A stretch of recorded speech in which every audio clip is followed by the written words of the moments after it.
sinama ako ni Amo kasi Wednesday ngayon. Talagang sinasama ako. May mga activities yung mga bata. Tag-isa kami. Tag-isa kami ng binabantayan. Ngayon, pumunta siya ng school. Ako naiwan dito sa sasakyan. Masaya. Hindi naman sila stricto. Kaya lang minsan, siyempre, bata ay ang kukulit. Kaya naman. Trabaho, hinahayaan ka lang naman. Hindi naman sila, gawin mo to, gawin mo doon, gawin mo yan. Hindi naman sila maaarte. Sila nagpe-prepare ng kanilang mga breakfast. Dagdagan yung sahod ko. Antay ko na lang sila.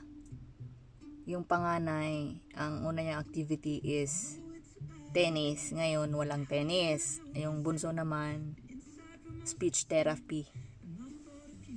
Ayun. Ako doon sa bunso, nakaupo lang ako doon sa speech therapy niya. Yun lang. Tapos susunduin naman, sa football naman ako. Kasama ko si panganay. Ngayon yung bunso kasama ng nanay sa swimming. Busy ako pag Wednesday.